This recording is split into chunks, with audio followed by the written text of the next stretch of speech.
대단히 감사합니다. 우리 김용원 선생님이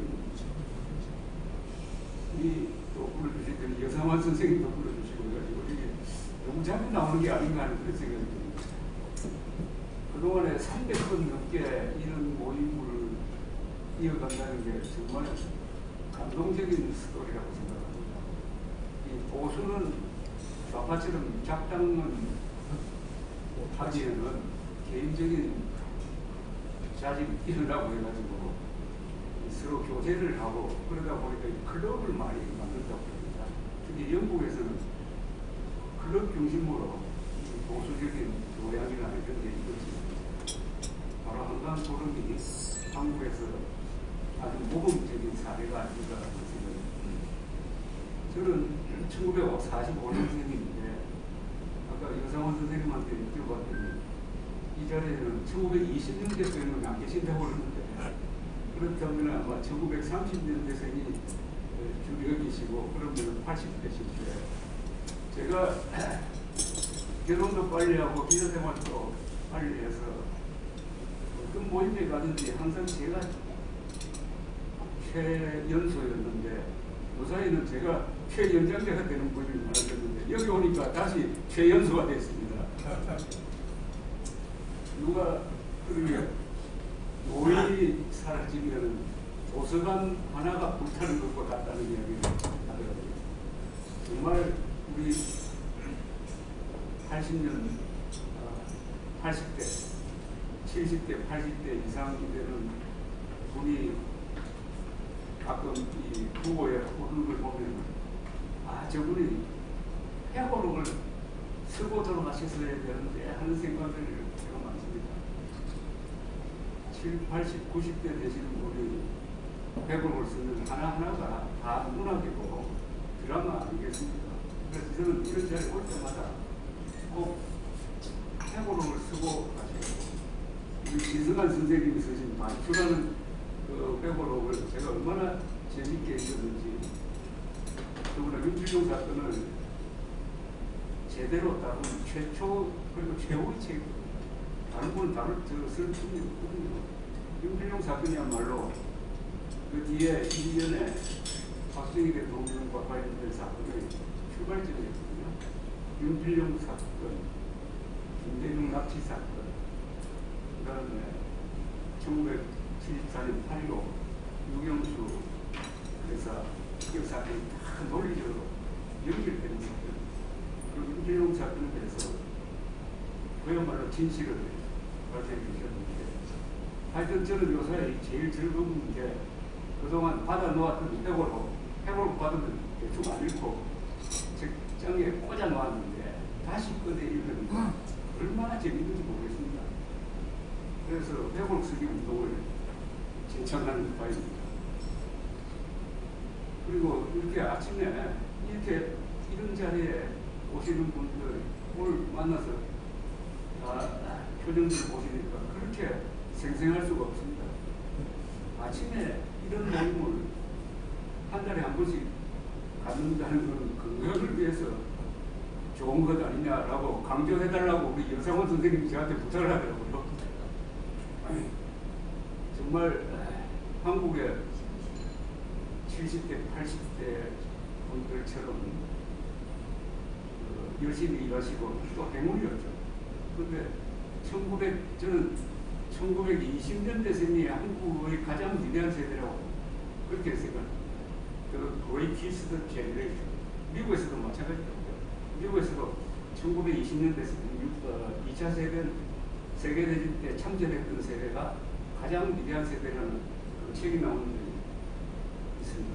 30년대생부터는 20년대생, 10년대생이 그야말로 피, 땀, 눈물을 흘려서 만든 이 나라의 혜택을 받게 되고 우리나라가 지금 사실상 최장수국입니다. 거의 일본에 다가가고 금년간에 한국 여성의 평균 수명이 90세를 넘는다고 1등 된다는 그런 이야기가 있습니다. 이렇게 오래 살도록 만들어주신 많은 분들이 계시지만 이승만, 박정희 두 분 아니겠습니까?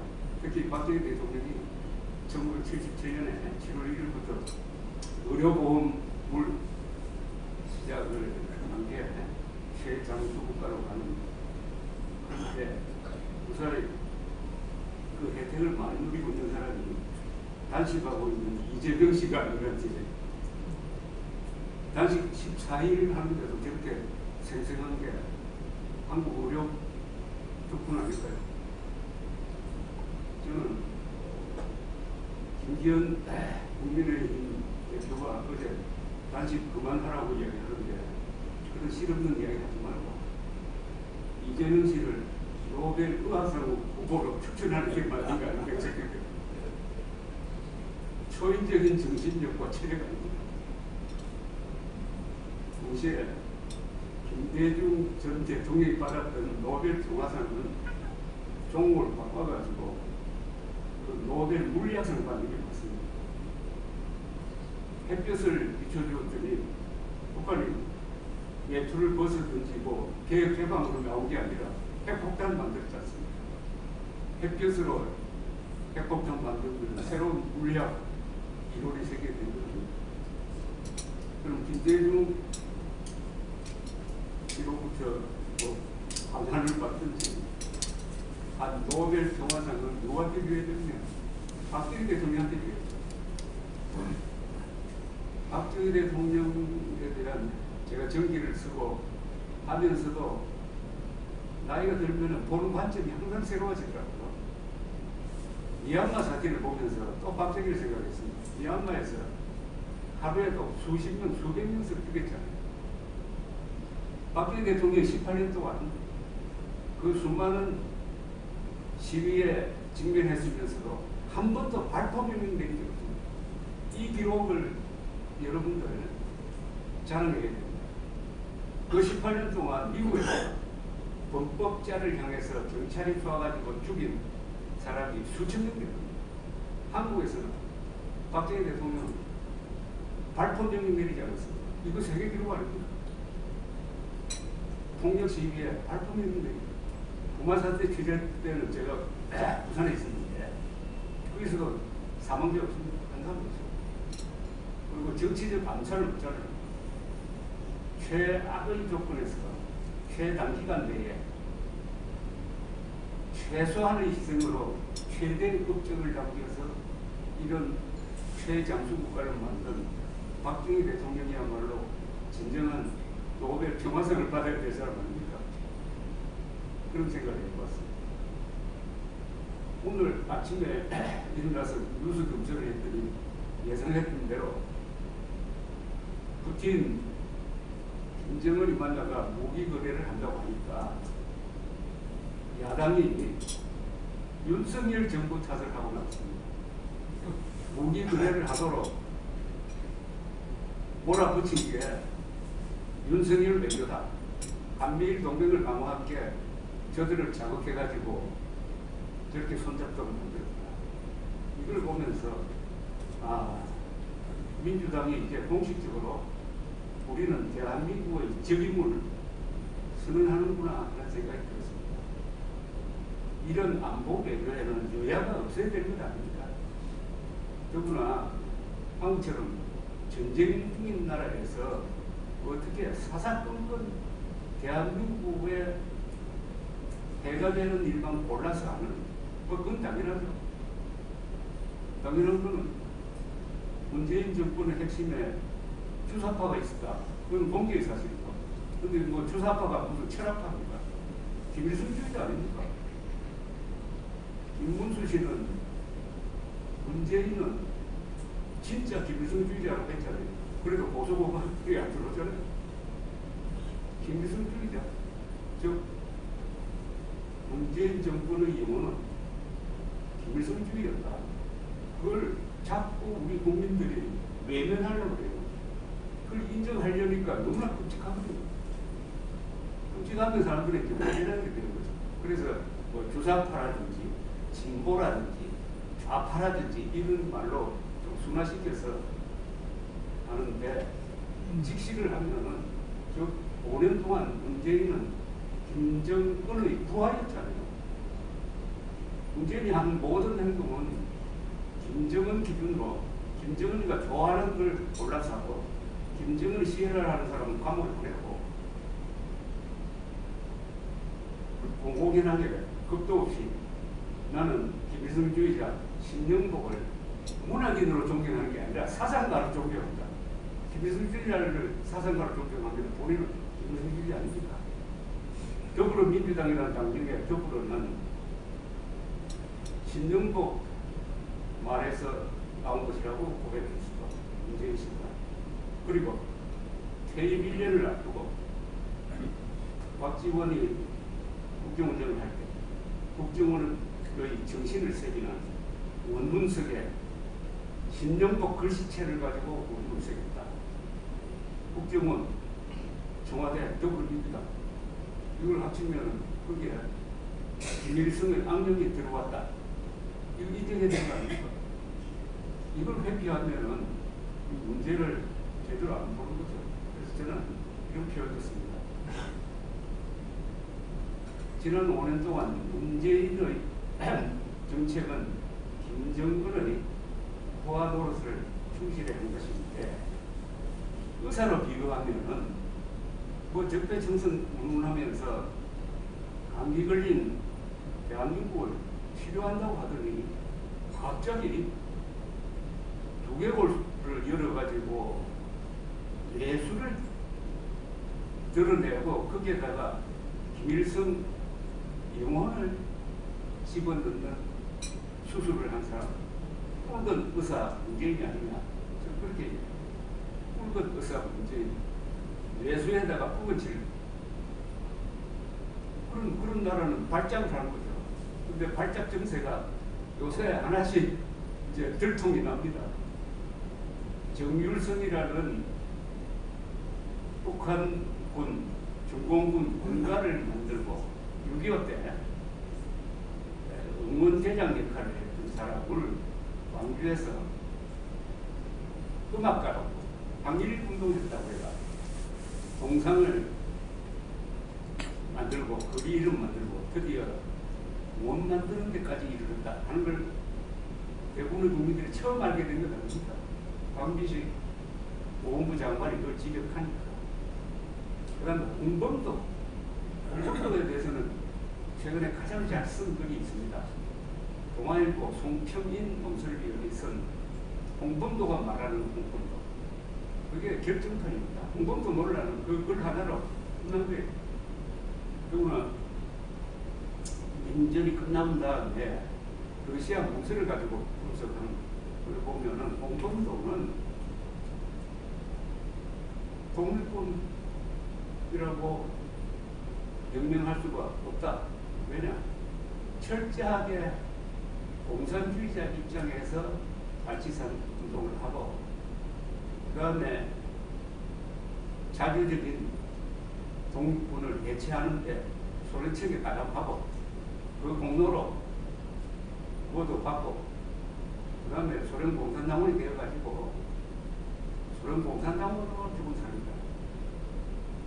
이런 이야기인데 그걸 최신 문서를 가지고 딱 이야기를 하니까 그게 아무도 이론을 제기할 수가 없을 것 같습니다. 군세가사 읽어보시면 송평님 글로 홍범도가 말하는 홍범도 볼수 공산주의자. 자, 이 문제에 있어서 윤석열 대통령이 최근에 아주 중요하고 명쾌한 지침을 하나 발표했습니다. 그게 뭐냐? 항일운동 했다고 해가지고 독립운동이 아니다. 항일도 여러 가지 방법입니다. 항일운동 해가지고 한반도를 공산화시키려는 사람도 있고 한반도 공조체제로 돌아가려는 사람도 있지만 대한민국과 같은 자유민주주의 체제의 나라를 만들려는 세력도 있습니다. 우리가 독립운동이라고 인정할 수 있는 사람은 항일 해가지고 자유 대한민국을 만들려고 하는 사람, 이 사람들만 독립운동가다. 그러니까 항일 빨치산이라든지 공산주의자가 항일운동을 하는 것은 독립운동으로 볼 수 없다. 그 이야기는 윤석열 대통령의 이념 문장이 굉장히 깊게 들어가 있다는 것을 보여줍니다. 명쾌한 규정입니다. 이건 굉장히 중요하죠. 그렇다면은 김일성이 항일운동한 건 사실이고, 그럼 김일성이 독립운동했습니까? 아니잖아요. 공산주의자의 항일운동은 독립운동으로 인정하면 안 됩니다. 그게 바로 홍범도에 해당되는 거예요. 그 소련 공산주의자의 흉상을 다른 데도 아니고 육군사관학교에 세워가지고 생도들이 그게 경례 붙이도록 하면은 이게 대한민국이 발작한 거 아닙니까? 문재인이가 뇌수술을 억지로 해놓으니까 이런 식으로 발작하는 거예요. 발작. 더구나 사람 중에 이름이 홍범도함이 있습니다. 여러분 끔찍하지 않습니까? 소련 공산당원 이름을 딴 대한민국 잠수함이 지금 기어다니고 있는데 의뢰를 쏠 때 누굴 향해 쏩니까? 대한민국을 향해서 의뢰를 쏘라는 이야기 아닙니까? 그 이름대로라면 홍범도함이라는 잠수함이 어떻게 대한민국 해군에 있을 수 있는 해군이다. 근데 이거는 문재인 정부 때 붙인 게 아닙니다. 박근혜 정부 때 붙인 겁니다. 그때부터 홍범도는 독립운동 했으니까 공산주의자든 뭐든 그거 뭐 알 필요도 없다. 이렇게 된 거 아닙니까? 해군이. 그런데 이 우리나라 해군이 또 뭐 문무대왕함, 광개토 대왕함, sonvodil함 뭐 이렇게 막 붙이는데 꼭 붙여야 될 이름 하나 안 붙인 게 있어요. 김유신. 삼국통일의 문은 김유신 함은 없어요. 왜 그렇죠? 그럼 제가 해군에 물어봤어요. 답이 이렇게 나왔어요. 아니 김유신은 동족끼리 싸운 사람 아니냐? 김유신은 동족끼리 싸웠으니까 해군 함정의 이름을 붙여줬다. 이 말이 홍범도 정일성 문제하고 딱 연결되는 아주 중요한 포인트입니다. 김유신이 동족을 무찔렀다? 이건 맞습니까? 아마 고개 끄덕이시는 분들도 당나라와 중국을 합쳐서 절제 고구려를 쳤으니까 동족을 친 거 아니냐? 이거 맞습니까? 아니 삼국시대 7세기에 동족이라는 개념이 있었습니다. 그때 민족주의가 있었어요. 그때 백제 고구려 신라는 다 적이고 다 외국이죠. 그게 무슨 공통점이 있습니까? 아마 말도 잘 안 통했을 거예요. 그럴 때도 거기에 7세기에 가짜 민족주의 기준을 딱 적용해가지고 신라는 백제 고구려를 쳤으니까 당의 힘을 빌려서 쳤으니까 민족 반역자다 하는 게 북한식 역사관 아닙니까? 신채호 같은 아주 거친 학문적인 논리가 전혀 결여된 이게 지금도 통하고 있는데 해군이 그런 이야기가 나니까 그러면 한국 사람들이 사고구조에 가짜 민족주의 한국을 드러내는 반일 종족주의죠. 이영훈 교수가 명명한 바 반일 종족주의가 들어갔고 반일 종족주의를 조정해가지고 이승만, 박정희, 김유신까지 모조리 반역자로 만드는 그 풍조 속에서 정일성 공원도 홍범도 함도 만들어졌다. 그래서 오늘 제가 키워드를 민족사적 정통성은 뭐냐? 그 키워드를 설명하기 위해서 국가, 나라, 국민, 민족이라는 이 개념을 어떻게 정의할 것이냐 하는 걸 제가 주제로 잡았습니다. 민족이라는 말은 우리가 만든 말이 아닙니다. 조선전에 민족이라는 말이 없었어요. 민주주의라는 말도 마찬가지죠. 영치주의를 한 일본 사람들이 번역을 합니다. 독일어로는 폴크, 영어로는 네이션, 네이션을 민족으로 번역을 했어요. 이 번역 자체가 잘못된 겁니다. 국민으로 번역했었어요. 유럽에서 폴크 네이션이라는 말이 나오는 시기는 19세기인데 19세기에 그동안에 수백 년 동안 분열되어 있었던 이탈리아와 독일이 독일 국가를 만듭니다. 그러면서 독일어 하는 사람은 독일을 제국으로 뭉치고 오스트리아로 하고 이탈리아어 하는 사람은 통일 이탈리아로 국가를 만드니까 이들 국가를 네이션 스테이트라고 불렀습니다. 네이션 스테이트. 국민국가죠. 네이션 스테이트. 근데 이 네이션이나 폴크를 일본 사람들이 국민이라고 번역하지 않고 민족이라고 번역했습니다. 그게 나라를 잃은 한국에 들어오니까 그때 국가는 없고 민족이란 말이 마음을 사로잡은 거죠. 그래서 민족이라는 말을 낭만적으로 그리고 비과학적으로 쓰게 되었던 것입니다. 한국에서는 그러면 민족이 어떻게 언제 생겼느냐? 민족이라는 개념은 갑자기 만들어진 게 아니죠.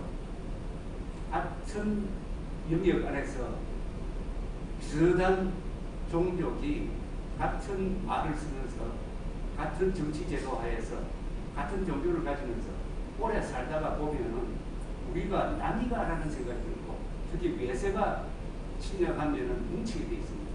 이런 과정을 통해서 민족이라는 의식이 생기는데 우리나라의 경우에는 그 민족이라는 의식이 생기는 과정에 한 1000년 걸렸습니다. 그러니까 삼국 통일할 때는 민족이라는 개념 자체가 없었다 이거죠. 그게 1000년쯤 계속되니까 우리는 같은 편이다 하는 게 이게 민족입니다. 그게 민족주의인데 이걸 가지고 신라의 삼국 통일을 부정하는 이 역사관은 북한식 역사관이죠. 북한은 일찌감치 역사를 무기로 삼았습니다. 이 역사관을 잘 조정하면은 대한민국을 무너뜨릴 수 있다. 그리하여 신라의 삼국 통일을 부정하면은 자연스럽게 대한민국의 정통성도 부정할 수 있다. 이렇게 되죠. 우리 민족사에서 가장 위대한 업적 두 개가 있습니다. 신라의 삼국 통일. 세계 최강대국인 당나라와 손잡고 일제 고구려를 멸망시킨 다음에 한반도를 우리의 영토로 만든 다음에 당나라가 신라까지 먹으려고 하니까 세계 최강대국인 당나라와 7년 동안 나당전쟁을 벌여가지고 한반도에서 축출하고 한반도를 우리의 보금자리로 만든 최초의 민족 통일국가 신라. 그 신라가 대당 결전을 하지 않았으면 지금 우리는 아마 중국말을 쓰면서 어제 동북 삼성이 아니라 동북 사성의 일부가 되었을 것이죠. 그래서 민족이라는 단위가 만들어질 수 있는 출발점을 쓰고 그 연장선상에서 대한민국의 즉 최초의 국민국가, 최초의 민족통일국가가 신라, 최초의 국민국가가 대한민국. 이게 우리 정통성의 양대 기준점입니다. 북한은 신라의 삼국통일을 부정하면 대한민국의 정통성을 부정할 수 있다. 그래서 신라의 정통 노선은 고구려, 그 앞에 발해까지 집어넣어가지고 고구려, 발해, 고려, 조선, 북조선 이거죠. 그러나 역사적으로 보면은 한민족의 정통성은 삼국시대, 통일신라, 고려, 조선, 대한민국으로 이어지고 발해가 망하는 바람에 중국에 다 수색해버리고 남은 게 하나도 없습니다. 발해의 문물이 그 뒤에 한국 역사에서 우리의 삶 속에 들어온 것은 없습니다. 어떻게 보면 참 유령과 같은 존재인데 북한은 발해를 키워가지고 그걸 통일시키려고 남먹는 존재로 만들어가지고 통일 신라기가 아니라 남북국 시대다 이렇게 또 가르치고 있어요. 통일 신라와 발해를 어떻게 동격으로 뒀습니까? 대한민국과 북한을 동격으로 두는 것하고 마찬가지입니다. 발해는 우리 민족사의 지류입니다. 근데 이 지류가 말아버렸어요. 본류가 아무 관계 없이 됐어요. 그리고 우리 민족사의 2단 세력은 지금 북한입니다. 이렇게 딱 정리하면 신라의 삼통일과 대한민국 건국이 오늘의 우리의 삶의 조건을 조정한다.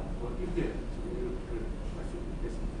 요새 이종찬 광복회 회장이 이 궤변을 늘어놓는데 1948년 8월 15일 대한민국 건국을 부정하기 위해서 1999년 임시정부 수립을 건국의 기점으로 만들어야 한다는 황당무계한 이야기를 하는데 그게 또 좌파의 응원하에 상당히 좀 먹히고 있습니다. 그러면서 이분 이야기가 일제시대에도 나라는 안 망했다는 주장을 하고 일제시대에도 나라는 있었다. 심지어 대한제국은 이제 일본에 합병되어 있으니까 3.1운동을 통해서 민주공화국을 만들었다. 그러니까 대한민국 1948년 8월 15일 건국을 인정할 수 없다. 이렇게 이야기합니다.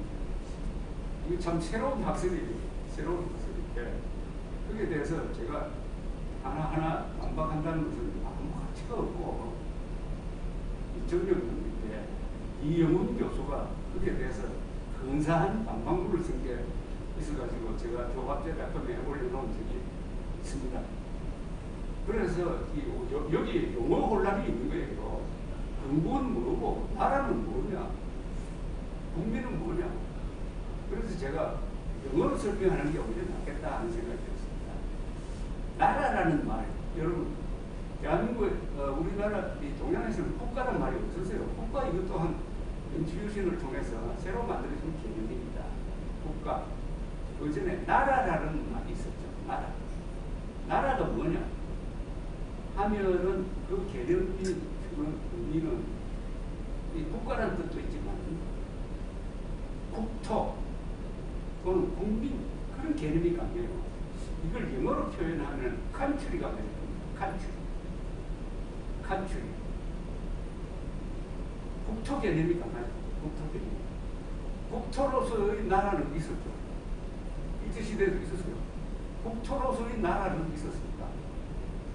그런데 국가는 없었죠. 국가는 주권과 국민이 있어요. 일제시대 때 나라가 있었다면 그러면 여권을 가지고 다녀야 되는데 그 무슨 대한제국 여권이 있었어요.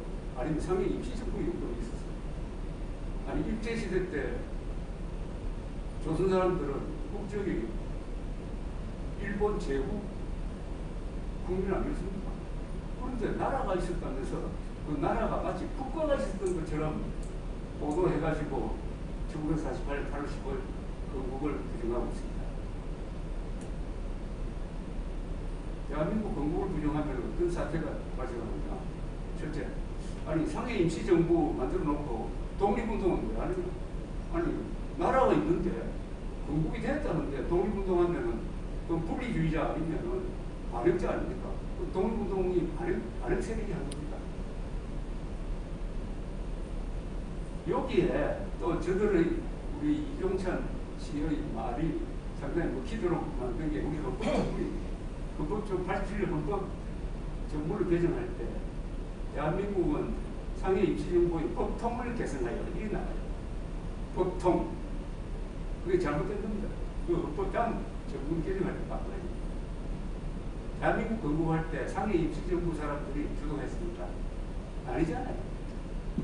그 완전히 새로운 정치세, 즉 이승만 대통령이 주도한 반공 자유민주주의 세력이 다 합쳐져가지고 거기에는 일제 때 고등문관 시험 쳐가지고 고위 관료로 일했던 사람도 있고 일본 군인에서 군인으로 근무했던 사람도 있고 만주군에서 근무했던 사람도 있고 동북도 했던 사람도 있고 이걸 다 합쳐가지고 대한민국을 세운 거지. 상해 임시정부의 보통 상해 임시정부가 출신들이 대한민국 건국의 주력이 아니었잖아요. 저도 한 사람이 아니잖아요. 그 헌법 정문이 잘못된 겁니다. 그러나 그걸 가지고 사람들을 속이는 데는 딱 유리한 자료 중에 하나죠. 그래서 나라와 국가를 구분해야 돼요. 국가는 주권과 국민과 군대와 여권과 국토가 있어야 되는 건 아닙니까? 그 네이션 스테이트, 국민국가는 1948년 8월 15일에 됐잖아요. 그걸 누가 부정할 수가 있습니까? 그 다음에, 그래서 스테이트입니다.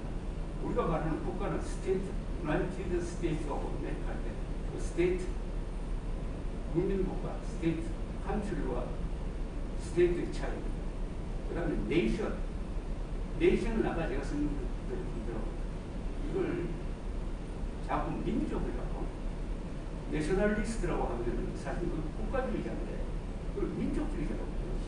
민족과 국민을 구분해야 되죠. 민족과 국민을 구분 안 해가지고 한국 역사를 망친 사람 한 사람 있잖아요. 김명삼 씨 아닙니까? 취임사를 하면서 어떤 동맹 세상에 이런 마음을 여기 있습니까? 아니, 이념보다도 민족이 중요합니까? 이념이 민족보다 중요하죠. 한국이 분단된 거는 민족이 달라서가 아니잖아요.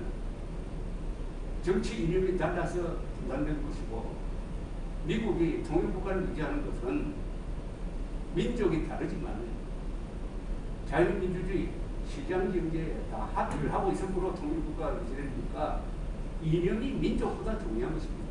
국가가 국가가 민족보다 중요한 것입니다. 그래서 한국 사람들이 이 좌파 이념은 뭘 노리느냐? 국가를 부숩니다. 국가를 우습게 여기는 게 좌파 이념이죠. 당연하죠. 좌파는 계급을 또는 당을 국가보다 더 위에 놓지 않습니까? 그러나 자유민주주의 시장경제, 즉 자본주의 세력은 국가를 소중하게 여깁니다. 국가를 소중하게 여기면 자연히 국가를 지탱하는 법치를 소중하게 여기죠. 그러나 좌익들은 국가를 부정하는 게 계급 투쟁론의 제1조니까 국가를 부정하면 자연스럽게 법치도 우습게 여기고 국가를 지탱하는 경제나 과학도 우습게 여기는데 문재명 세력이 하고 있는 짓이 딱 국가 부정입니다. 국가와 국군과 국익과 국민과 법치를 우습게 여기고 우습게 여기는 정도가 아니라 그걸 파괴해야 자기 패거리들이 계속 정부를 유지할 수 있다 하는 거죠. 우파와 좌파의 결정적인 차이가 있습니다. 좌파는 권력 쟁취 집단입니다. 좌파의 가장 큰 도덕성은 권력을 잡는 겁니다. 권력을 잡고 잡은 권력은 절대 내려놓지 않는다는 게 좌파의 힘입니다. 권력에 충실한 권력 쟁취를 위해서 모든 것을 희생한다. 권력 쟁취를 위해서는 거짓말도 하고 살인도 하고 사기도 치고 그래도 권력만 잡으면 그 모든 수단 방법은 정당화된다 하는 이념으로 무장함으로 좌익 이념에 묶이면 다 거짓말쟁이가 되고 사기꾼이 되고 그러나 당당한 사기꾼이 되는 거죠. 당당한 거짓말 해놓고 당당하게 얼굴에 철판 깔고 돌아다니는 게 그게 자익입니다. 그러나 우파는 어떠냐? 우파는 진실, 정의, 자유를 소중하게 여기는 사람들입니다. 행동에 제약이 있습니다. 권력 정치를 위해서 수단 방법 가리지 않습니다. 이러니까 좌우가 대결하면 우파가 항상 수세에 몰릴 수밖에 없는 거죠. 수단 방법 안 가리는 사람하고 수단 방법 가리는 사람이 맞짱 뜨면은 어떤 모습이 됩니까? 그런데도 대한민국이 이렇게 집행하고 있다는 게 저는 이게 기적이라고 생각합니다. 저렇게 악랄하고 투쟁적인 좌파를 이 정도로 누르고 여기에 우리가 그래도 형식상은 뇌수는 지금 뇌수술 붉은 의사의 뇌수술에 의해서 문제가 생겼는데 형식상으로는 그래도 뭐 근사한 나라 지금 만들어가지고 이런 게 이게 참 불가사의합니다. 네, 불가사의. 그런데 오늘 조선일보 사설에서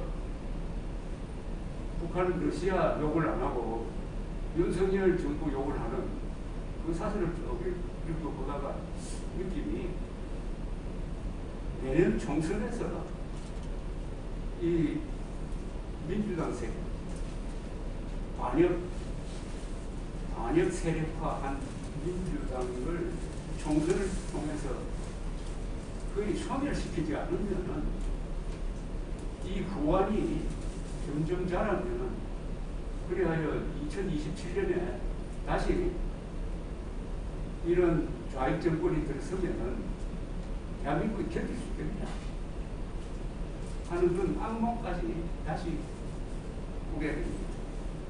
예전이라고 하면은 참 끔찍한데 가장 피해자가 많이 생기는 게 예전 아닙니까? 예전은 다 총력전이거든요. 우리인데 우리 이상한 게 그죠. 예전이라고 하면 1930년대 스페인 예전이 생각나는데 스페인 예전은 선거를 잘못해서 그렇습니다.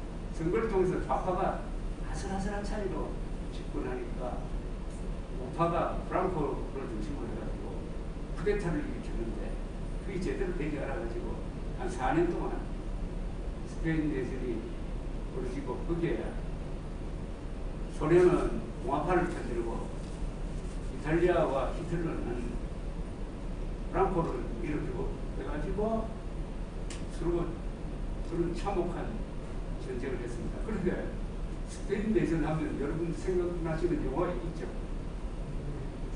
누구를 위하여? 정원입니다. 대민맥이었습니다.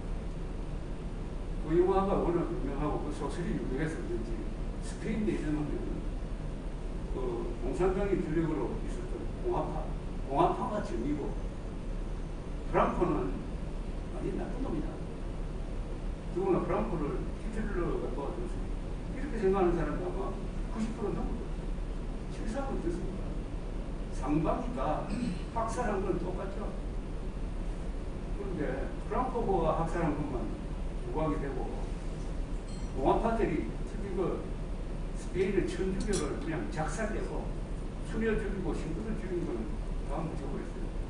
이게 바로 지식인들이 좌경화가 되면은 좌파가 나쁜 짓 한 게 다 덮여진다는 거죠. 지금 히틀러와 스탈린 누가 더 나쁘냐 하면 아마 100명 중에 90명은 히틀러가 더 나쁘다고. 그런데 스탈린이 더 나쁜 건 아닙니까? 김일성이가 히틀러보다 훨씬 더 나쁜 건 아닙니까? 히틀러는 유대인 죽이고 그랬지 자기 동족을 죽였어요.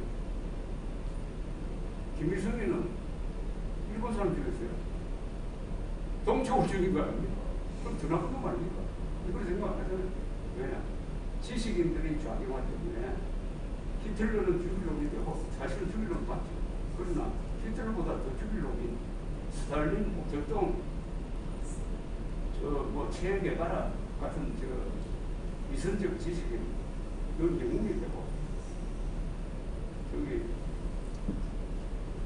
김일성도 김정은도 김정일도 조정도의 위치를 유지하고 있는 게 지식인들이 근본적으로 이 공산주의에 편드는 그런 성향을 가지고 있다. 이것하고 관계가 된 것 같습니다.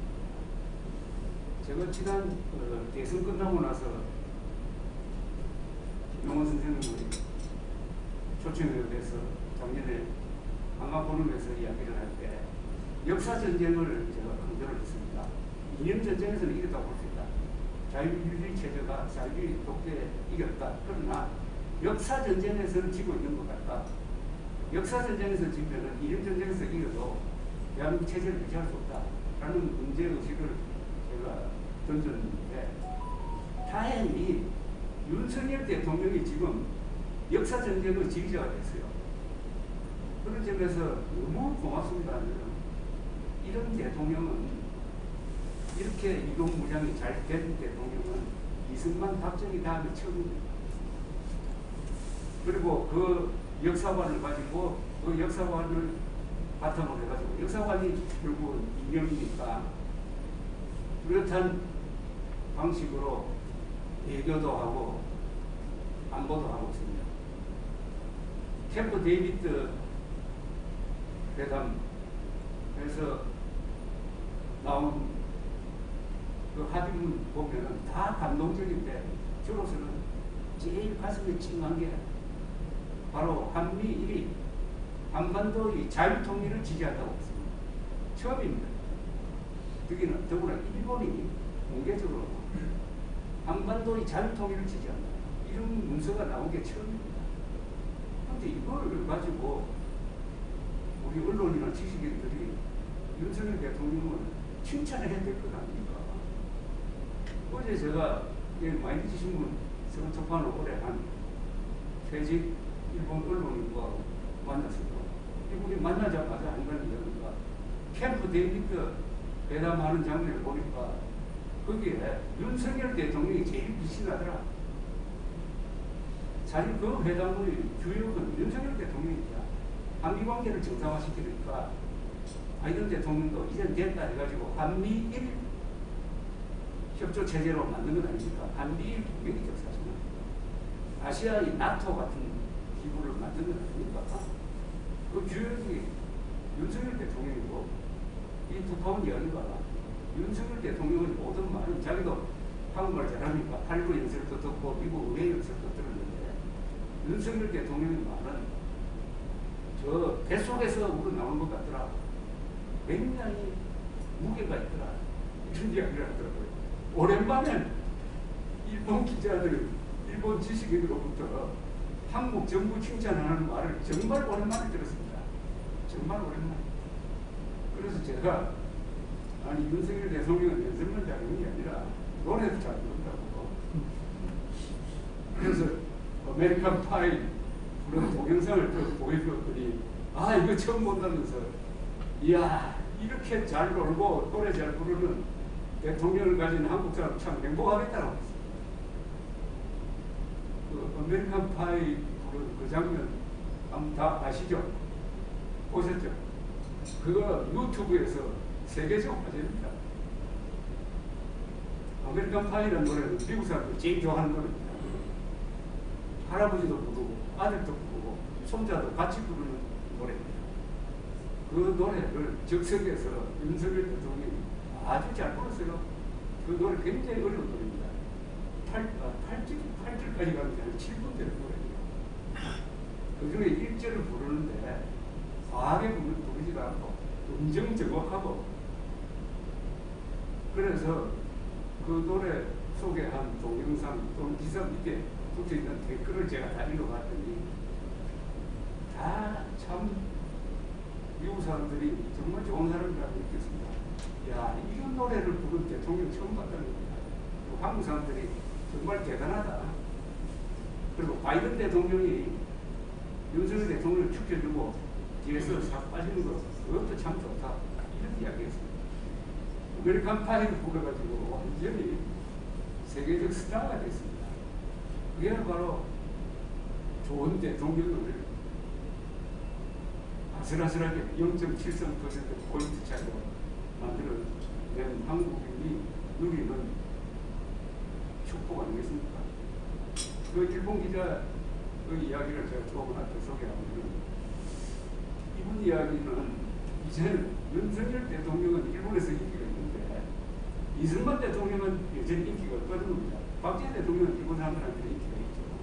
그 이유가 뭐냐면, 청와선을 꺼가지고 일본 어선들을 막 잡아가는 그 기억이 너무 강해가지고 일본 사람들이 그런 게 있어요. 꼭 하는 게 있습니다. 일본 사람들. 일본 사람들 싫어하는 사람들이 제일 싫어하는 사람이 트루만 아닙니까?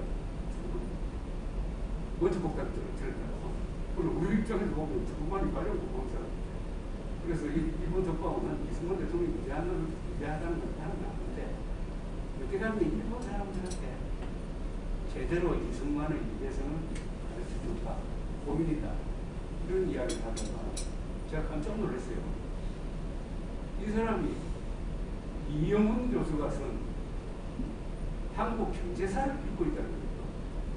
아, 나도 읽고 있는데 그 이야기를 하다가 제가 이런 이야기를 했습니다. 이영훈 교수는 그 표현이 굉장히 문학적이라서 어떻게 딱딱한 책을 읽어보면 무슨 대하 소설을 읽을 것 같다고 이야기를 하면서 거기서 참 감동적인 이야기가 하나 나온다.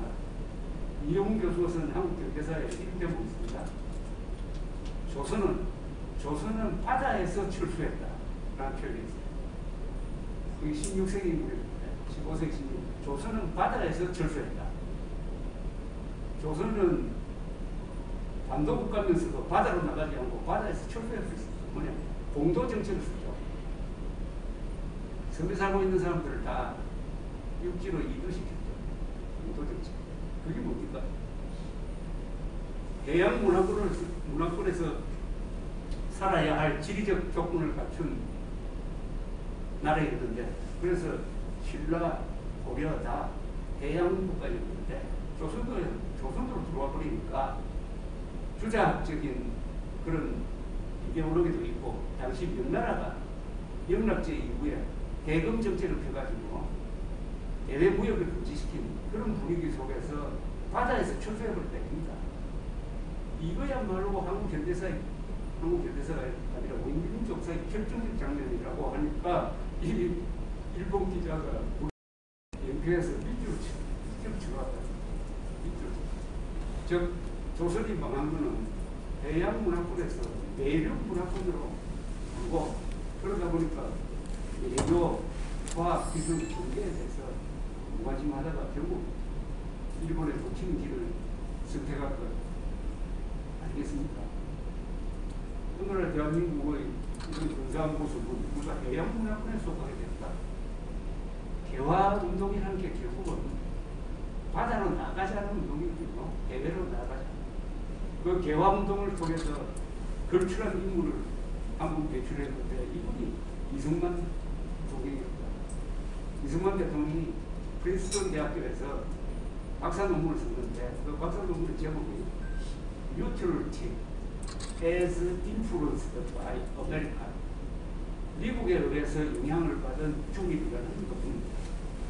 이 논문은 자체로서 굉장히 수준이 높은 논문이고 미국에서 좋은 평가를 받고 있는 논문이고 그 문장이 아주 고급스럽습니다. 그 구글에다 전문이 공개되어 있습니다. 국제법을 창시했다고 그러시는 네덜란드의 그로티우스를 아마 처음으로 소개하는 논문이 아닌가 싶습니다. 그런 국제법적 시각을 가진 이승만 대통령이 대한민국을 조선이 바다에서 출소했는데 대한민국을 다시 바다로 해외로 세계로 밀어넣은 분 아닙니까? 그러니까 다시 바다를 발견한 분이 이승만 대통령이 조선조 지식인 중에 태평양이 있다는 걸 아는 사람이 있을까요? 태평양이 일본은 막부 시절에 무사가 태평양을 횡단해가지고 세계 일주를 한 기록했습니다. 센다이에 가면 그 사람 가져온 물건을 전시한 광고가 있습니다. 그러나 조선조는 태평양을 몰랐잖아요. 태평양을 발견한 사람이 누굽니까? 이승만 아닙니까? 이승만이 태평양을 이루고 미국에서 세계를 보니까 태평양이라는 개념이 이승만 대통령 머리에 들어온 거 아닙니까? 일본 기자들이 자랑하는 게 있습니다. 아베 수상이 불행하게 암살되었을 때 미국 언론이 아주 극찬을 했습니다. 오랜만에 보는 스테이트맨이었다. 그 이유가 아베 수상이 인도 태평양이라는 개념을 붙였습니다. 그전에는 태평양만 있었는데 이걸 인도까지 좀 넣어가지고 인도 태평양이라는 이 공동체의 안정과 개방, 평화, 번영 이런 걸 이런 컨셉으로 만들었습니다. 그런데 한국에서 태평양을 발견한 사람이 있은 건 아닙니다. 그런 국제법적 지식이 있었기 때문에 당당하게 평화선을 끈 건 아닙니다. 평화선을 긋고도 당당하게 이야기했잖아요. 우리도 국제법적으로 맞잖아요. 그런 이승만 여기 노선을 잇는 사람이 드디어 윤석열 대통령으로 나타났으니까 요새 윤석열 대통령은 윤석만이라고 그러더라고요. 윤석열, 이승만 합쳐서 윤석만이라고 부르는 것 같습니다. 그런데 이 일본 기자의 충고 중에 상당히 좀 아픈 지적이 하나 있었습니다. 그런데 한국 언론은 참 이상하다. 왜 동남아를 이렇게 무시하느냐. 한국 언론은 선진국만 좋아하고 개발도상국 후진국은 무시한다. 그런 이야기했습니다. 한국 언론이 왜 동남아에 특파원을 안 보냅니까? 그 친구는 서울 특파원 하다가 방콕 특파원 찍는데.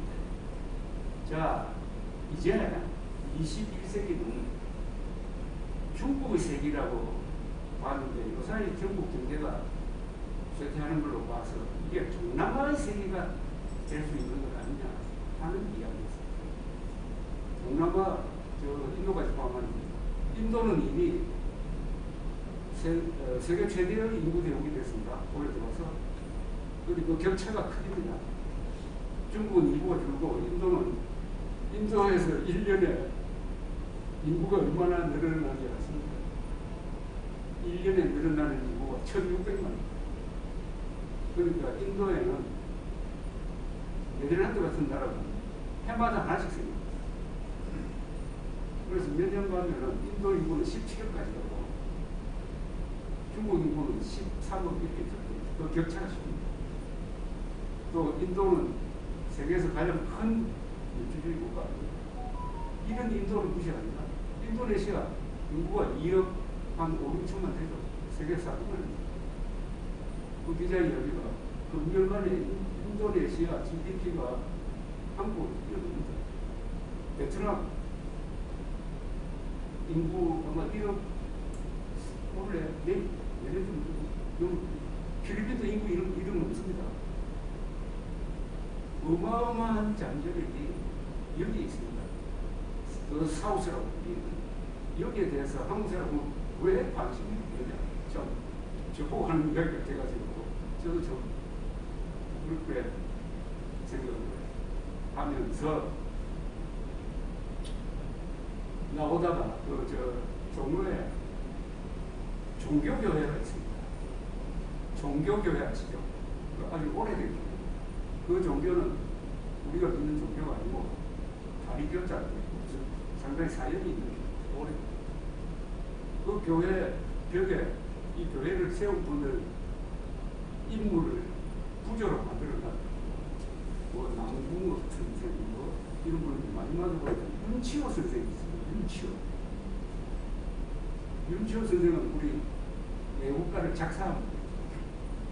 개화 운동할 때 영어를 참 잘해가지고 이 사람이 또 기록을 남겼습니다. 윤치호 일기. 이것은 우리 역사 연구하는데 제일 중요한 모습이 하나입니다. 그리고 독립협회 회장도 하십니다. 독립운동을 하시다가 말년에 친일을 했다고 이렇게 알려져 있어요. 그 뭐 친일이라는 게 독립운동하는 사람 잡아가지고 감옥에 넣는 게 아니고 말년에 태평양 전쟁 때 전시 아닙니까? 전시에. 아니 전시에 국가 권력이 일본이랑 제국 권력이 요구하는 대로 협력 안 하면은 환불받은 죽는 거 아닙니까? 그때 친일한 걸 가지고 그 종교교회 마지막에 그 윤치호 선생의 생애를 쓰면서 마지막 일해놨더라고요. 일제시대 말기에 협력해가지고 5.1을 만들었다. 여러분, 어떤 사람을 평가할 때 협력했다 하면 그걸로 끝내야지. 5.1을 남겼다고 생각합니까? 한 인간에 대한 이거는 모독 아닙니까? 아니, 더구나 종교교회라는 기독교가 사랑과 관용을 모토로 하는 종교가 그 교회를 만든 사람, 애호가를 작성한 사람, 위대한 독립교화가 누가 거의 말년의 그 행적을 5점을 남긴다고 썼어요. 5점을 남긴다. 딱 읽어보니까 꼭 제 가슴에 누가 면도칼로 싹 뜯는다 그런 걸 알았습니다. 이게 바로 반일 종족주의, 가짜 민족주의 아닙니까? 아니 그런 식으로 기변하면은 조지 워싱턴도 친일파 아닙니까? 그 사람 친정파 아닙니까? 영국은 장교했잖아요. 그럼 미국 사람 중에 조지 워싱턴이 친정파였다고 얘기를 합니다. 그래서 지금 윤석열 대통령이 이승만 대통령 기념관을 만드는 것은 역사전쟁에서 제일 중요한 선택입니다. 역사전쟁에서는 간단합니다. 이승만을 바로 세우면 됩니다. 이승만 대통령을 바로 세우면 대한민국 바로 세울 수 있어요. 김일성, 김정일, 김정은, 특히 김정일이는 한국 사람 만나면 아주 솔직하게 이야기해요. 그거 참, 그 기록 보면 깜짝깜짝 놀랄 정도입니다. 기자들, 언론인들 모아놓고 한다는 이야기가. 아니, 남한에서는 유신을 자꾸 부정하는데, 아니, 박정희 대통령이 그 상황에서 유신한 게 뭐가 잘못되느냐 이럽니다. 그리고 서울의 발전선을 보면 같은 민족으로서 박정희 대통령에게 감사하는 마음이 생긴다고 또 이런 이야기를 독재자는 우리 어른 자리가 없습니다. 그런데 이승만에 대해서는 절대 그런 이야기 안 하죠. 북한이 박정희보다도 이승만을 더 두려워하는 이유가 뭐겠습니까? 6.25 남침했을 때 첫날 이승만 대통령이 우초대사한테 우리 영어를 우리는 남녀노소가 다 나와가지고 봉둥이와 돌멩이를 가지고라도 싸운다 라고 했지 않습니까? 그 말을 받아가지고 정권 대통령은 김대치성 국무장관으로부터 보고를 받고 한다는 이야기가 We have got to stop the sons of bitches movement. 무슨 수를 쓰더라도 저 개자식들은 막아야 된다. 그 뒤에 기자회견에서 요거는 유엔이 만든 대한민국에 대한 도전인데 요거는 그 성격이 벤디트 레이드다. 레이드. 마직단 습격 사건입니다. 마직단 습격 사건을 진압하기 위해서 유엔군을 우리가 조직하게 됐다. 이렇게 이야기합니다. 그런데 트루만이 점잖게 남친 보고를 듣고 김대중 국무장관한테 이거 신중하게 대처해야 되겠습니다. 우리 국방국인 영국하고도 좀 논의를 해보고 천천히 합시다 하고 전화기 딱 내려놨으면 대한민국 망하는 거 아닙니까? 트루만 대통령의 북칼 같은 그 결단의 사나이 트루만 대통령의 순간적 결단에 의해서 대한민국이 살고 대만이 살고 일본이 경제 부흥하고 서독은 재무장하고 나토는 군사 동맹체를 커지고 트루만 대통령이 공격적인 대소 군事경쟁을 하면서 군사대를 4배를 넓히고 병력을 160만에서 320만으로 늘립니다. 그래서 그 40년 뒤에 동서냉전에서 서방세계가 승리하는데 거기에 또 큰 역할을 한 게 서울올림픽 아닙니까? 서울올림픽을 통해서 그게 중계가 되니까 동부에 있는 사람들 보고 그 텔레비전 중계를 보니까 오랜만에 또 자기 팀이 참여해가지고 승리를 축복하니까 오랜도 그렇고 루마니아도 그렇고 동도 체코 사람들이 얼마나 그 서울올림픽 중계방송을 열심히 봤겠습니까? 보니까 거지 국가, 식민지 국가라고 알려져 있었던 한국이 저렇게 잘 산다. 우리는 이건 뭐냐 도대체. 그런 문제의식이 그 다음에 1989년에 거리로 쏟아져 나와가지고 동부공산권을 차례로 무너뜨린 하나의 원동력이 되었다는 게 그 사람들 이야기입니다. 제가 자화자찬해서 하는 이야기가 아닙니다. 그래서 이승만, 트루먼 두 분의 결단에 의해서 동부공산권 소련과의 남북이 있거든요. 그래서 6.25는 이긴 전쟁이고 세계가 이긴 전쟁이고 세계 3대 전쟁이 크게 평가하고 있습니다. 그래서 김건 대장이라는 아주 훌륭한 기업인이 돈을 내가지고 이승만, 박정희, 트루먼 동상을 만들었습니다. 2017년에 박정희 대통령 탄신 100주년을 맞아가지고 상암동에 있는 동상을 세우려고 했더니 이 세력들이 몰려와가지고 막고 서울시도 그 땅이 서울시라고 해가지고 세우지 못하게 했어요. 지금 그 상태가 계속되고 있습니다. 아니 이 지구상에서 어떤 인물을 기르는 그 인물을 못 세우게 하는 나라가 있습니까? 이거 완전히 포대기도 이런 포대기가 없습니다.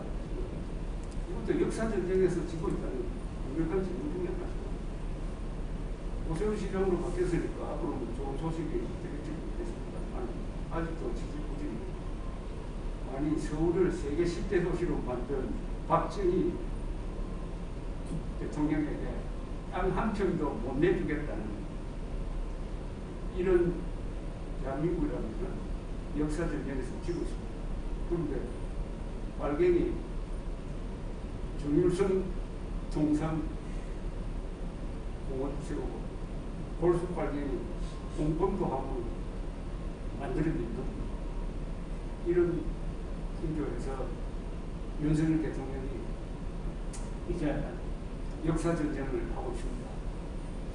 그런데 일부 언론은 이념 발언이 너무 과격하다 이렇게 나옵니다.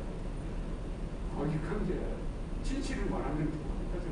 비겁한 자들한테는 용감한 사람들이 제일 싫습니다.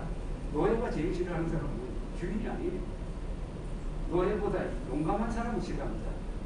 한국 사람들이 가진 이 치명적 사대주의와 노예 근성, 그들의 정신을 사로잡는 가짜 민족주의, 반민 종족주의, 이걸 뚫고 윤석열 대통령이 이 역사전쟁에서 이겨야 합니다. 역사전쟁에서 이기지 않으면 다음 선거에서 진다는 게 어떻게 하면 응원하실지 응원하셔야 되는 거죠. 고민하는 사람이 아니라 고민한 것 없이 행동을 해야 됩니다.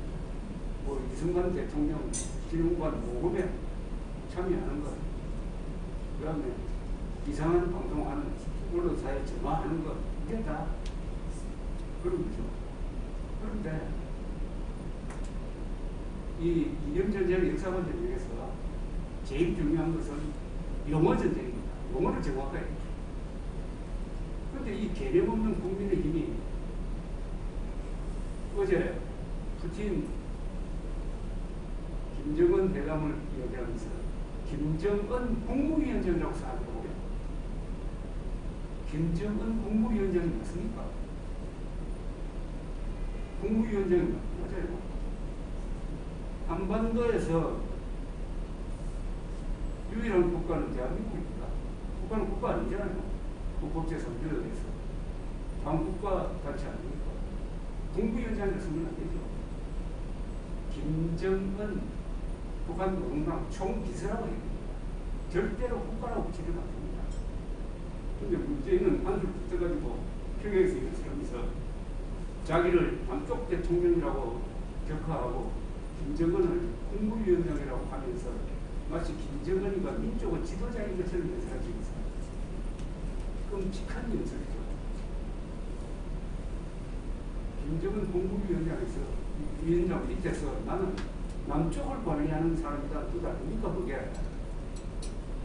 그런데 그런 연설을 해도 그에 대해서 문제의식을 전 단 그 당시에 그 사람이 연설 비판한 사람이 있지만 그 연설이 나왔을 때 신문 사설 중에 그걸 지적하는 게 하나도 없었어요. 역사 전쟁에서 어쨌든 지고 있다는 거죠. 그 다음에 남북 간의 우호를 중립해야 되기 때문에 있습니다. 남북 정상회담이라는 말씀은 안 됩니다. 한반도에서 정상은 대한민국 대통령 뿐입니다. 이거는 그냥 문재인, 김정은 회담, 김대중, 문재인 회담 이렇게 하는 게 요거는 북한이 서는 게 맞을지 모릅니다. 수례회담 또는 최고위급 회담 이렇게 하는 게 맞아요. 정상은 아닙니다. 정상. 그 다음에 북미라고 하는 자 있잖아요. 북미. 어떻게 북한이 나라도 아닌데 동맹국보다 앞설 수가 있습니다. 북미라고 쓰는 사람은 바보 아니면 친북주의자. 바보가 더 많습니다. 그 다음에 평화통일이라는 말씀은 안 돼요. 헌법 제4조는 자유민주적 기본질서에 의한 평화적 통일을 추진한다고 했으니까 평화적 자유통일입니다. 우리는 평화통일 그만 쓰고 자유통일로 바꿔야 민족공존을 말씀을 안 되죠. 아니 북한 노동당 정권과 무슨 민족공존입니까? 북한 노동당 정권이 이건 민족 반역 세력인데 민족 반역 세력과 공조하면 그거는 민족 반역자끼리의 공조지 그게 민족 공조가 됩니까? 또 이런 말이 있습니다. 6.15 전후부터 나오는 말입니다. 민족 경제의 균형 발전. 이게 다 사기 아닙니까? 민족 경제의 균형 발전. 한국 사람들은 이 개념에 하고 한글 적용을 하다 보니까 정확한 이 의미 파악이 안 돼가지고 좋은 말만 길다 놓아버리면 그게 깜빡스럽습니다. 민족 경제의 균형 발전이 다 거짓말 아닙니까? 첫째, 민족 경제가 어디 있어요? 아니, 남북한이 이게 민족 경제입니다. 사회주의 경제가 있고 자본주의 경제가 있는 거죠. 그럼 민족 경제를 하면 그거 근사하게 보인다 이거예요. 균형 발전. 아니 민족 경제의 균형 발전을 하려면 간단하죠.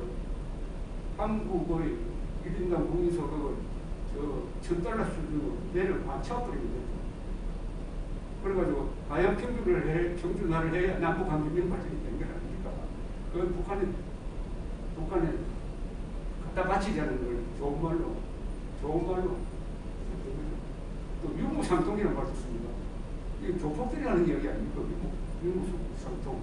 부자한테 돈 뺏으면서 야 우리 유무상통하자. 그리고 조폭 논리가 식사선언에 들어가 있습니다. 이것도 바꿔요. 이게 바꿀 게 많아요. 용어. 그래서 요새 우리 정부가 쓰는 말 중에서 후쿠시마 오염수라고 합니다. 지금 국제사회에서는 우리 후쿠시마 처리수라고 합니다. 트리티드 워터라고 해요. 처리수라고 합니다. 그러니까 이 정부와 국민의힘이 하는 말을 들어보면 이런 모습이 생깁니다. 후쿠시마 오염수는 안전합니다. 후쿠시마 오염수 방류는 안전합니다. 이게 말이 됩니까? 오염수가 어떻게 안전합니까? 오염을 제거한 처리수가 안전합니다. 그런데 왜 못 바꾸느냐? 대통령이 그것까지 정책이기에는 정말 참 숨기기를 할 텐데 밑에 공무원들이 좌익물 눈치를 보니까 오염수라고 하면 당신 일본편이냐 하는 이야기 듣기 싫어가지고 계속 처리수라고 하면 일본편이라고 욕할까 싶어가지고 계속 오염수는 안전합니다. 오염수는 안전합니다. 이런 말도 아닌 이야기를 하니까 거기 국민들한테 웃기겠습니다. 이 말씀은 윤석열 대통령이 외롭다는 얘기입니다. 뭐냐, 이명부장이 지금 여당 중에서 제일 뛰어난 분입니다. 그런데 요사이에 저런 기회가 하나 오기는 봤습니다. 이른바 가짜뉴스에 의한 대선 공작. 가짜뉴스에 의한 대선 공작. 이거 간단하게 얘기하면 가짜뉴스에 의한 윤석열 낙선 공작이죠. 그걸 벌린 세력이 이제 네트워크로 존재한다는 게 이제 실감 있게 드러났습니다. 뉴스 타파라는 매체가 녹음한 내용을 변조를 해가지고 완전히 범죄적 조작을 해가지고 윤석열 검사가 무슨 조우영이라는 사람은 봐줬다는 식으로 음처리 기사를 발표를 하니까 그걸 그대로 받아가지고 KBS, MBC, YTN, JTBC, 그 다음에 경향신문 등등이 투표 사흘 중에 집중적으로 터뜨린 것 아닙니까? 그때 여론조사에 의하면 5% 내지 10% 포인트로 윤석열이 이긴다고 나왔다고요. 근데 그게 결과는 왜 0.73% 포인트로 줄어들었거든요. 저는 이게 효과가 있을 것입니다. 그러니까 성공하긴 했다 이죠. 그러니까 대통령 바꿔치기 공작이었습니다. 가짜 뉴스에 의한 대통령 바꿔치기 공작에 가담한 자들이 뉴스타파, KBS, MBC, YTN, JTBC, 경향신문 등등이었다. 이거 부정선거입니다. 가짜 뉴스에 의한 부정선거입니다. 우리 한국 현대사의 교훈 하나가 있습니다. 정권을 바꾸는 차원의 부정선거를 한 자는 사회에 처한다. 3.15 부정선거에 사형에 처해진 사람이 당시 3.15 부정선거 때 내무장관 최인규였습니다. 최인규는 발포명령하고 관계없습니다. 발포명령이 있을 때는 내무장관이 공진기였어요. 부정선거를 백책했으니까 이거는 일종의 안입죄다 해가지고 사형 집행한 거 아닙니까? 지금 트럼프를 기소한 이유도 부정선거로 평화적 정권교체를 제지했다. 해가지고 지금 걸어놨습니다. 트럼프가 거기다 유죄 받으면 징역 한 700년 사타고 했습니다. 그러니까 민주주의 국가에서 제일 큰 문제는 공정한 선거와 평화적 정권 교체를 방해합니다. 가짜뉴스, 즉 쓰레기 기자, 사이비 기자, 사이비 언론이 작당을 해가지고 가짜뉴스를 거식해서 윤석열 대통령이 주려고 했다. 이게 완전히 드러나고 있습니다. JTBC는 재빨리 자기들이 그동안에 잘못한 걸 고백을 해가지고 인사조치를 했다고 나오는데 KBS, MBC, YTN은 서로 짠 것 같은데 시청자들을 혼란시켰다고 했어요. 아니 시청자를 속이려고 했지 무슨 혼란은 무슨 그러면서 한다는 이야기가 그 인터뷰한 내용 원본을 구할 수가 없어가지고 그렇게 할 수밖에 없었다고 변명을 합니다. 아니 뉴스타파에서 조정하는 것을 확인할 수 없으면 보도를 안 해야지. 투표에 큰 영향을 미치는데 왜 그걸 보도를 합니까? 그러고 그걸 혼란시켰다고 거짓말을 하고 있습니다. 이 KBS, MBC는 이 방송법을 그대로 적용하면 저거 허가 취소입니다. 허가 취소해 형사처벌은 별도로 하더라고요. 이런 유사한 사건이 미국에 하나 있었어요. 2004년 9월에 미국 CBS는 60 Minutes라는 프로가 댄 레드라는 유명한 앵커맨이 나레이션을 하는 식으로 해가지고 부시 당시 대통령이 텍사스 주 방위군으로 근무할 때, 장교로 근무할 때 근무 태도가 별로 안 좋아가지고 골칫덩이였다 하는 걸 가지고 문서를 하나 이슈를 해가지고 폭로를 했습니다. 나가자마자 그 문서가 조작되었다 하는 반론이 막 일어났어요. 그런데 이 문서가 조작된 게 아니고 진본이라는 것을 CBS가 입증하지 못했습니다. 그래서 나중에 사과하고 기사 취소하고 외부 위원회를 만들어가지고 조사를 했습니다. 그 조사 결과에 따라서 그 뉴스 담당 사장, 그 밑에 PD 등등 해가지고 4명을 퇴출시켰습니다. 그리고 댄 레드라고 미국에서 가장 유명한 앵커맨이었죠. 25년 동안. 그 사람 그 다음에 물러났습니다. 5명을 물러났습니다. 그러나 그 사람들은 60 Minutes를 만든 사람들은 확인하려고 상당히 노력을 했어요. 그런데 마지막에 좀 틈이 있었는데 이자들은 KBS, MBC는 그런 노력 하나도 안 하고 뉴스타파가 꾸린 걸 고령 받아가지고 독극물인데 이걸 좋은 무슨 식품인 것처럼 팔아가지고 아마도 수십만 명의 유권자를 돌려세운 것 아닙니까? 이거 3.15 부정선거보다 훨씬 더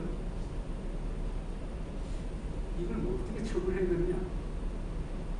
미국하고 우리하고 법 체제가 다르니까.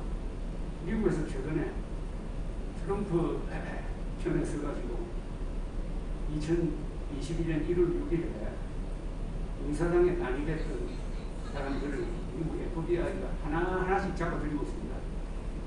미국 사람들 조용하게 가지고 1,100명이 기소됐습니다. 1,100명. 그 중에 휴모자 그분 징역 22년 받았습니다. 프라우드 보이스라는 그 극단단체의 지휘자는 현장에 가지도 않았어요. 뒤에서 SNS로 이렇게 배후 조정했다 해가지고 징역 22년을 쓰고 있어요. 적용된 범죄가 내란성도 있어요. 내란성. 이거 가짜뉴스, 한국에서 가짜뉴스 터뜨리니까 기자들이 내란성보입니다. 이거 내란입니까? 물론 우리 헌법에 보면, 헌법이 아니라 우리 헌법에 보면 국토를 참전하거나 북한을 물러날 목적으로 폭동한 자는 내란이라 이래 되는데 저는 이 법 해석도 새롭게 해야 된다고 생각합니다. 무기를 든 것만 폭동이 아니라 가짜뉴스를 가지고 정권을 뒤집으려고 하면 이건 폭동으로 봐야 된다. 내란죄로 처벌해야 된다는 게 제 생각입니다. 오늘 제가 민족사적 정통성에 대해서 말씀을 드렸고 결론부터 결론을 한 번 더 말씀드리자면 한반도는 지금 남북한 대결인데 이승만 대통령의 말씀에 의하면 이건 남과 북의 대결이 아닙니다. 소수의 공산주의자와 다수의 한국인의 대결이다. 이게 맞죠. 그러니까 북한 노동한 정권의 핵심 분자가 한편에 있고 핍박받는 북한 동포가 있고 한국인이 있고 하니까 남북한의 대결을 김정은 대 한민족의 대결로 바꿔야 됩니다. 그래야 김정은을 한민족 속에서 고립시켜야 됩니다. 고립을 성멸시켜야 합니다. 남북한의 대결은 이런 양상을 가지고 있습니다. 민족사의 정통성이 어디에 있느냐? 삶의 양식을 자유민주주의식으로 할 거냐, 사회주의식으로 할 거냐, 그걸 결정하는 타협이 절대로 불가능한 총체적 권력투쟁입니다. 여기서 이념전쟁이 진행되고 동시에 역사전쟁이 진행되고 있습니다. 윤석열 대통령이 역사전쟁을 선포한 거예요. 그런데 혼자서 싸울 수가 있습니까? 6.25 때 보면은 고지를 앞에 두고 소대장이 돌격 명령하고 앞장설 때 그 소대원이 따라들지 않으면 죽을 거예요. 마지막 순간에 돌격했을 때 70%만 들고 있나가지고 소대장을 밀어주면 고지 점령에 성공한답니다. 그런데 평소에 이 소대장이 부대원들을 괴롭히고 하면 그때 표현을 한다고 안 따라준다는 겁니다. 그럼 죽을 거지. 윤석열 대통령이 저렇게 고군분투하도록 만들면 이 역사전쟁에서 지면 어떻게 됩니까? 정권이 넘어가면, 이번에 정권이 넘어가면 그때는 저는 한국은 그러니까 이런 총선에 어떻게 보면 피를 흘리지 않고 자유민주주의 체제를 지킬 수 있는 마지막 기회가 아니냐 하는 그런 생각까지 해봅니다.